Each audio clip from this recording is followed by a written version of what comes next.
Assalamualaikum warahmatullahi wabarakatuh. Perkenalkan, nama saya Fitur Abdullah dari Prodi Teknologi Mekanisasi Pertanian tingkat 3D. Di sini saya akan menjelaskan mengenai tentang pengujian traktor roda 4.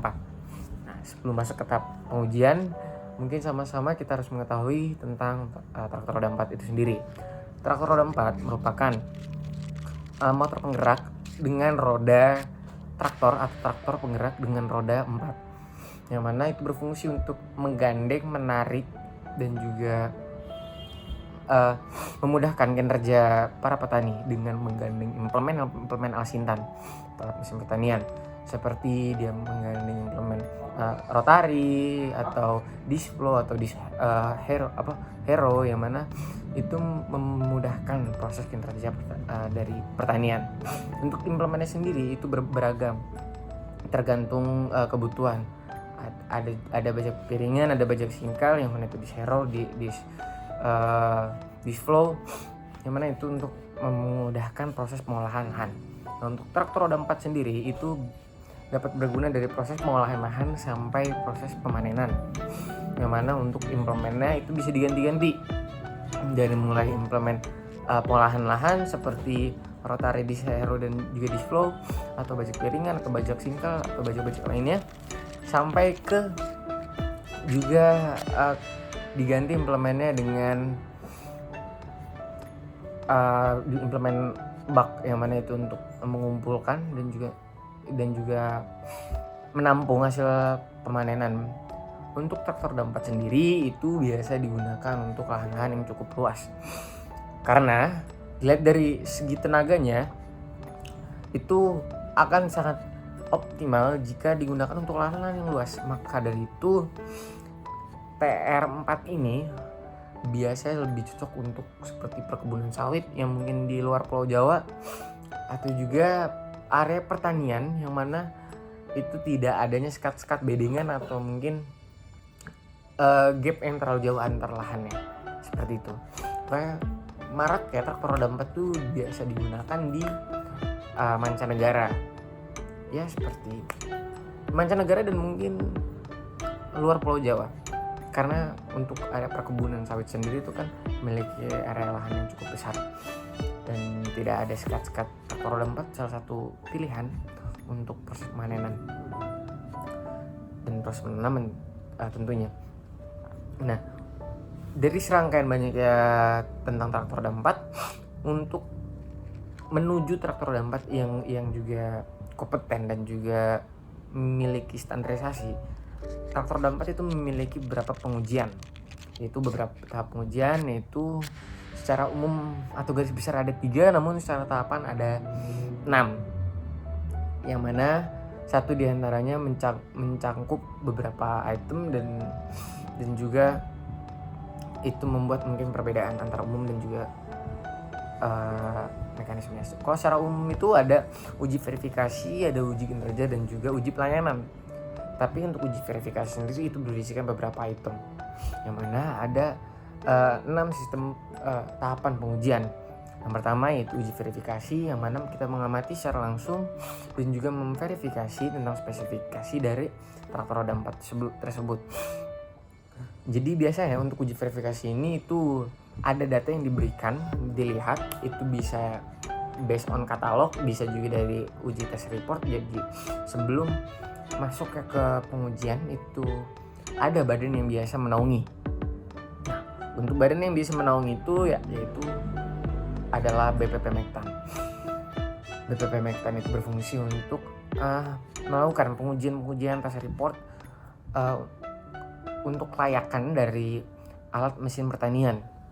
Itu enggak cuma traktor roda 4 tuh, banyak, ada traktor roda 2, ada traktor roda mini, yang benar traktor mini, ada juga combine harvest, ada juga transplanter dan lain-lain sebagainya. Itu banyak.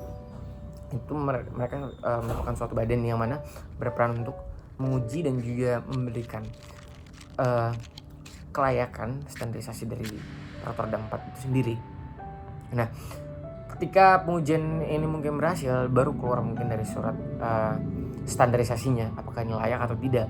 Akan tapi untuk melakukan pengujian tersebut sebelumnya itu harus ada permohonan surat rekomendasi untuk ke BPP Mektan, yang mana bahwasanya ada alat mesin pertanian yang ingin diuji atau mendapatkan pengecekan atau juga standarisasi. Nanti untuk contoh standarisasinya akan ditampilkan di sini. Kenapa gue begitu? Nggak apa-apa. Ngikutin yang di TikTok. Oke, selanjutnya untuk proses tahapannya tadi kan sama-sama sudah diketahui bahwasanya itu ada 6.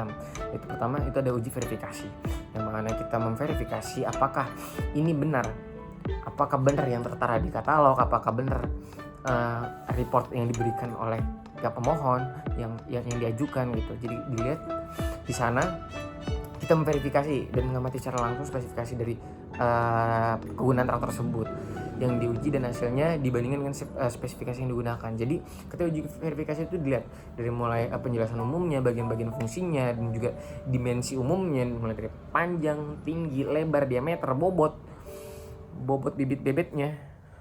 Kayak milih jodoh, enggak sampai bebetnya, misalnya bobotnya itu harus sesuai. Kita memverifikasi namanya juga. Jadi kita memverifikasi, mengklarifikasi agar itu sesuai atau tidak. Klarifikasi John, kayak podcast aja kan. Nah selanjutnya itu ada uji kinerja. Nah uji kinerja juga itu dibagi dua, ada uji kinerja lapangan dan juga ada uji kinerja laboratorium. Untuk uji kinerja lapangan sendiri itu merupakan pengetesan dari mana yang dilihat, yaitu kemampuan beloknya dan juga pusat gravitasi dan uji sudut kemiringan serta uji kinerja PTO-nya. Itu yang laboratorium. Oke, kita ulang. Nah, untuk uji laboratoriumnya itu mengecek dari kemampuan beloknya, pusat gravitasinya, uji sudut kemiringannya dan juga uji kinerja PTO-nya. Dan untuk uji kinerja lapangan itu mengecek tentang penggunaan alat sintan apakah optimal. Jadi itu menghitung KLE, KLT, terus efisiensi. KLE itu kapasitas lapang teoritis, kapasitas lapang efisiensi dan juga efisiensi itu kalau rumusannya itu adalah KLE dibagi KLT dikali 100%. Nggak, saya sih PKL dulu ngambil judul itu PKL 1. Nah ntar ketemu tuh efisiensinya itu berapa, optimasinya berapa, dan juga untuk traktor roda 4 sendiri itu harus dikasih mungkin disclaimer terlebih dahulu. Itu untuk uji kinerja traktornya ya. Kalau misalkan implementnya itu hal yang berbeda. Jadi ketika untuk pengujian implement itu biasanya disatukan antara traktor dan juga implement, tapi fokusnya di implement. Nah makanya kebanyakan untuk uji kinerja ini antara traktor roda 4 itu biasanya langsung sembari gitu atau gandengan. Traktor aja gandengan, masa lu enggak? Maksudnya nah itu merupakan perpaduan. Jadi dari traktor roda 4 dan juga implement itu langsung digandeng pegangan. Nah biasanya itu dilakukan pengecekan dari mulai uji kinerjanya, uji kinerja lapangannya, KLT-nya, efisiensi kerja lapangannya, itu apakah sesuai, terus implementnya, terus motor penggeraknya, apakah sesuai dengan kapasitas yang diterterakan, yang disampaikan katalog. Karena biasanya kalau untuk ini masih berkesinambungan dengan uji verifikasi, yang mana semuanya itu tertera di uji verifikasi karena itu kan katalog. Jadi motornya apa, kapasitas maksimalnya apa, terus lebar kerjanya berapa, terus juga efisiensinya itu pasti disampaikan di katalog ya. Apalagi yang sudah ada standarisasi SNI-nya. Nanti saya kasih lihat katalog yang mungkin sudah berstandarisasi SNI. Walaupun itu mungkin bukan traktor ya. Nanti katalognya di. Nah, setelah itu habis uji kinerja lapangan ya, laboratorium ini alurnya bolak-balik gitu ya. Karena tadi ketukar. Tapi sudah disampaikan juga untuk uji kinerja laboratorium itu sendiri itu adalah kemampuan belok, pusat gravitasi dan juga sudut kemiringannya. Jadi ketika traktor itu belok kan ada waktu selip dan lain sebagainya, itu juga harus kita ketahui dan itu bisa dicek. Dan itu merupakan satu tahapan uji yang mana untuk mendapatkan standarisasi mutu, kelayakan dan juga kualitas dari alat mesin pertanian tersebut. Dan yang terakhir yaitu ada uji pelayanan yang mana itu tentang penyetelan, terus mengetes kebisingannya, terus juga operatornya, terus juga bagaimana keadaannya, bentuk fisiknya seperti itu. Jadi uji pelayanan ini seperti tentang bagaimana operator itu menggunakannya, terus kelayakannya itu bagaimana tentang traktor tersebut, yang mana ini menjadikan tahapan-tahapan tersebut sempurna. Jadi eh 5 fokus 6 menyempurna gitu, kayak 4 sehat 5 sempurna, tapi 5 fokus yang mana 5 tahapan tersebut menjadi fokus utama dan 6 itu sebagai penyempurna dari kelimanya, seperti itu.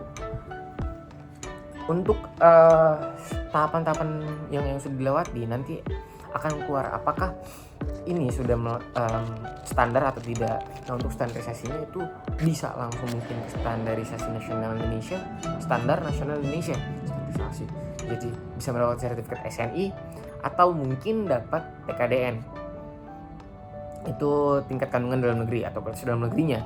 Jadi ntar ada presentasinya. Dan untuk TKDN itu sendiri biasanya